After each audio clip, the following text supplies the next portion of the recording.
Cette prière a été dictée à sœur Faustine, qui sera béatifiée par Jean-Paul II quelques siècles plus tard et qui deviendra donc Sainte Faustine. Donc cette prière a été dictée par Jésus. Alors tout commence le 2 août 1905 dans un petit village de Pologne. C'est là que naît Hélène Kowalski, troisième enfant d'un couple qui en aura 10.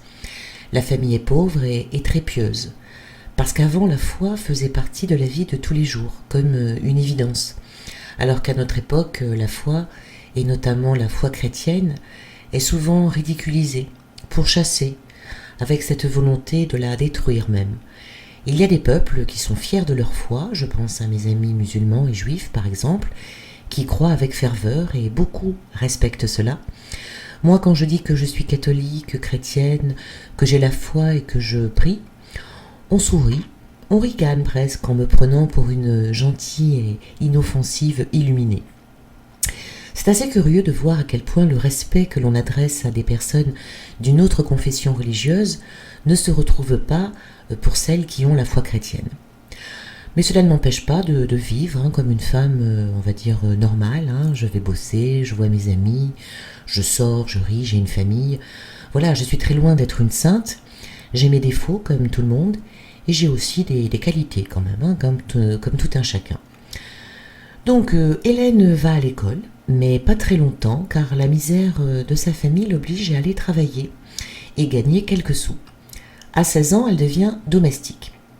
Alors toute petite déjà, vers l'âge de 7 ans, elle se fait remarquer par sa piété, son goût pour la prière, son ardeur au travail et son obéissance. Et à cet âge-là, elle entend la voix de Dieu dans son âme. C'est elle qui en parle lorsqu'elle écrira son petit journal. Hélène a envie de devenir une grande sainte. Elle s'est sentie appelée à une vie totalement consacrée au Seigneur. Dans son petit journal qu'elle écrira plus tard, elle raconte sa vie et ce qui lui est arrivé.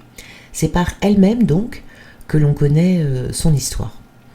Elle écrit « Tu sais Seigneur que depuis ma prime enfance, je désirais devenir une grande sainte, c'est-à-dire t'aimer comme personne ne t'a jamais aimé. Je voudrais crier au monde entier « Aimez Dieu car il est bon, et grande est sa miséricorde. » À 18 ans, elle dit à ses parents qu'elle veut entrer au couvent. Mais ses parents refusent, car ils ont besoin qu'elle participe aux besoins financiers de la famille, et en plus ils n'ont pas l'argent pour cela, car pour entrer au couvent, il fallait payer, donner une dot demandée par les congrégations religieuses. Donc, sans dot, pas d'entrée au couvent. Hélène se résigne et poursuit sa vie en essayant de vivre comme tout le monde, même si elle a du mal à être heureuse, en ne pouvant pas accéder à la vie qu'elle aurait aimé pouvoir choisir. Un jour, elle se trouve à un bal, et tout à coup, là, au milieu des gens qui dansent et qui font la fête, elle se sent tourmentée intérieurement. Et c'est alors que Jésus lui apparaît, juste à côté d'elle. Mais pas le Jésus glorieux, le Jésus supplicié. Elle le voit dépouillé de ses vêtements, tout couvert de plaies, qui lui dit « Jusqu'à quand vais-je te supporter ? Et jusqu'à quand vas-tu me faire attendre ?» Alors là, tout disparaît autour d'elle, elle ne voit plus les gens autour, elle n'entend plus la musique, elle est en état de grâce et comme elle va l'écrire, elle va le dire, il n'y avait plus que Jésus et moi. C'est décidé, elle doit entrer au couvent. Elle a déjà amassé un peu d'argent, mais pas assez pour payer sa dot, alors elle travaille encore un peu comme domestique et finalement, elle a amassé suffisamment d'argent pour son inscription. Elle a 20 ans. Elle frappe à la porte de plusieurs couvents et finalement, lorsqu'elle arrive à Varsovie, elle est acceptée dans la congrégation des sœurs de Notre-Dame. En prenant l'habit de sœur, Hélène reçoit le nom de sœur Marie Faustine. Alors pourquoi, c'est vrai, ils changent de nom lorsqu'ils prennent l'habit ? Eh bien, cette tradition de changement de nom exprime qu'en entrant dans la vie religieuse, la personne entreprend un nouveau chemin à la suite du Seigneur. Le changement de nom est un passage, une union mystique avec Dieu, une renaissance et une nouvelle vie, donc nouveau prénom. Au couvent, elle devient cuisinière, jardinière et sœur portière dans les diverses maisons de la congrégation. Alors, sœur portière, son rôle est d'accueillir les visiteurs qui se présentent à la grille, les gens qui se présentent à la grille. Elle a été choisie car elle est discrète, bienveillante, très polie, car le rôle de sœur portière, c'est de faire en sorte de se faire respecter, en établissant un rapport de confiance avec les personnes qui attendent devant la porte, en renvoyant parfois certains sans les rendre mécontents. Donc elle doit avoir beaucoup de discernement pour ne heurter personne. Devenir sœur portière à cette époque, cela permettait aussi aux sœurs qui avaient cette fonction d'avoir un contact avec le monde extérieur, un monde duquel elles vivaient en retrait pour la plupart. Faustine a donc vécu en tant que religieuse, elle a porté des stigmates invisibles et on dit qu'elle avait le don de bilocation, c'est-à-dire la faculté de se trouver en plusieurs endroits en même temps, tout comme Padre Pio, pour lequel je vais également faire une vidéo pour raconter sa vie et pour lui adresser des prières. C'est à la demande de son directeur spirituel que sœur Faustine va écrire son petit journal. Et c'est là, dans cet ouvrage, qu'elle décrit ses expériences mystiques et précise les demandes faites par Jésus, car il lui confie une grande mission, rappeler au monde son amour miséricordieux. Alors elle le dit elle-même, elle écrit ce que lui dicte le Seigneur, elle dit qu'elle est sa secrétaire, elle dit que c'est comme ça que Jésus l'appelle. Sainte Faustine va mourir à 33 ans, le corps ravagé par la tuberculose et les souffrances offertes pour la conversion des pécheurs. Elle meurt en odeur de sainteté, c'est-à-dire en état de grâce, le 5 octobre 1938 à Cracovie.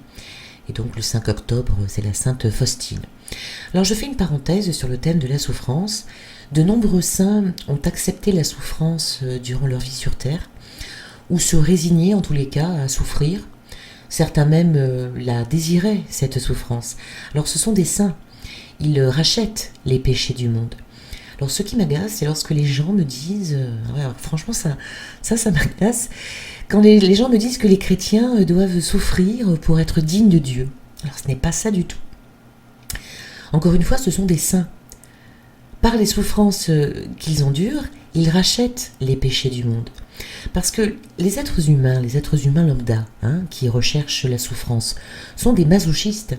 C'est-à-dire qu'il y a des gens qui recherchent la souffrance pour leur plaisir personnel. Cela leur donne du plaisir, ils aiment ça. Ou alors lorsque les gens se scarifient, c'est une façon de se faire du mal pour montrer à quel point ils souffrent. Je me fais mal parce que je mérite de souffrir tellement je suis malheureux, etc. Cela reste du domaine de l'ego. Ces blessures que certaines personnes s'infligent dans des pratiques... Enfin, vous voyez, je ne dis pas le mot pour ne pas être striké par YouTube, où les gens qui s'infligent des blessures volontairement pour se punir ne sont pas des saints.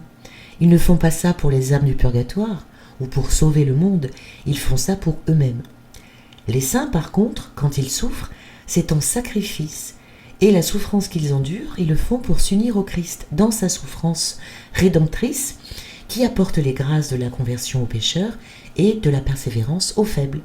Et d'ailleurs, certains saints ont reçu la grâce de voir le fruit de leur souffrance volontaire. Ils ont vu en vision des pécheurs convertis.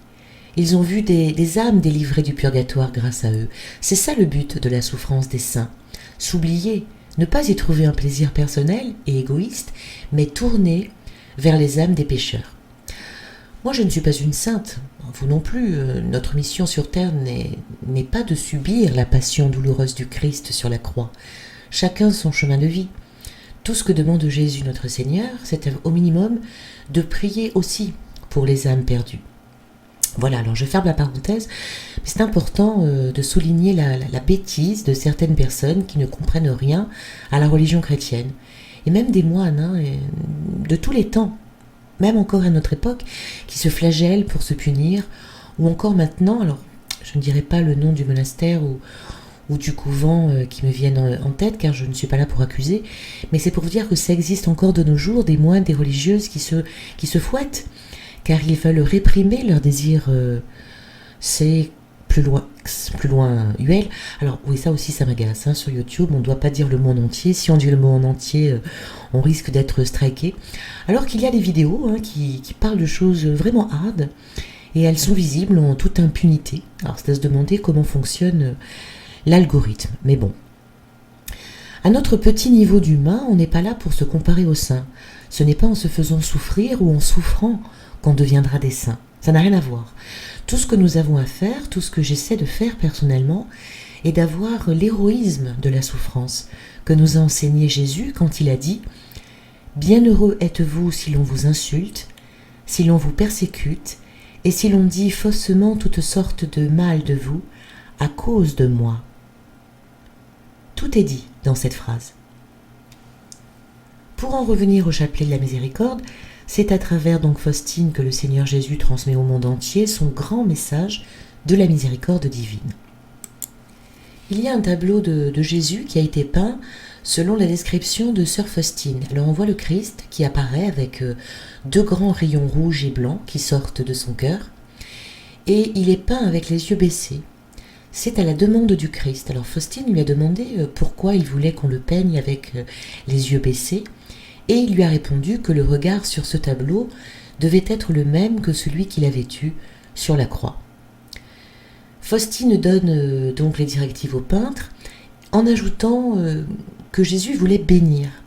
Il ne lève pas le bras droit comme un juge, en tous les cas comme sur la fresque du jugement dernier de Michel-Ange, dans la chapelle Sixtine, mais il a le bras près du corps parce que sa main bénit, ne juge pas, mais bénit. Alors, comment dire cette prière de la miséricorde divine ? On peut la réciter quand on veut, elle dure environ 10 minutes.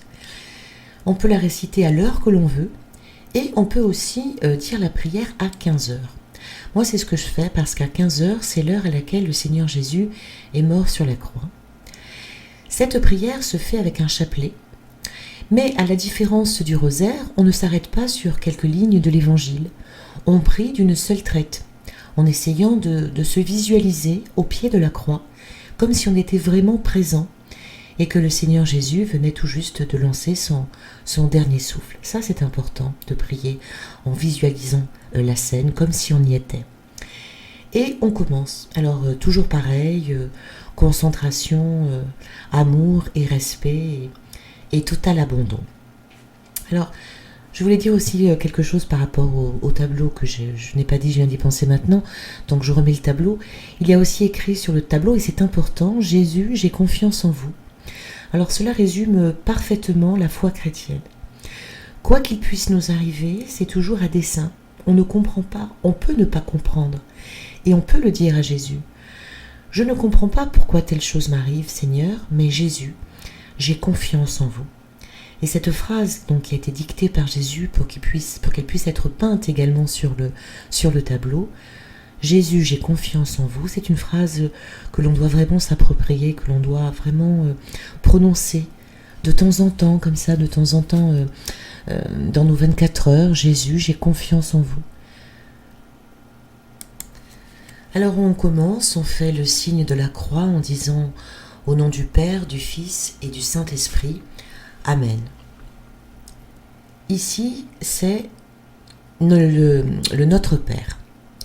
Notre Père qui êtes aux cieux, que votre nom soit sanctifié, que votre règne vienne, que votre volonté soit faite sur la terre comme au ciel.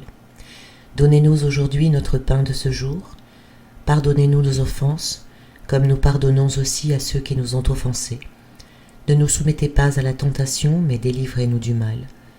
Car c'est à vous qu'appartiennent le règne, la puissance et la gloire pour les siècles des siècles. Amen. Bon, comme je le disais dans une vidéo précédente, moi je dis vous quand je fais le Notre Père, parce que j'ai toujours dit vous. J'ai été habituée comme cela, même si je dis tu lorsque je vais à l'église, que je prie avec les fidèles, qui tutoient Dieu, comme je l'ai déjà expliqué, comme Dieu aussi tutoie. Enfin, lorsqu'il nous a donné la prière du Notre Père, c'est écrit dans l'Évangile, il dit pas Notre Père qui êtes aux cieux, il dit Notre Père qui est aux cieux. Donc, moi je vous vois parce que j'arrive pas à dire tu en fait, à part quand je suis vraiment dans la foule des fidèles. Mais si vous voulez dire Notre Père qui est aux cieux, vous faites comme vous le sentez, c'est vraiment pareil. Voilà, après donc le Notre Père, il y a je vous salue Marie, pleine de grâce, le Seigneur est avec vous. Vous êtes bénie entre toutes les femmes, et Jésus, le fruit de vos entrailles, est béni.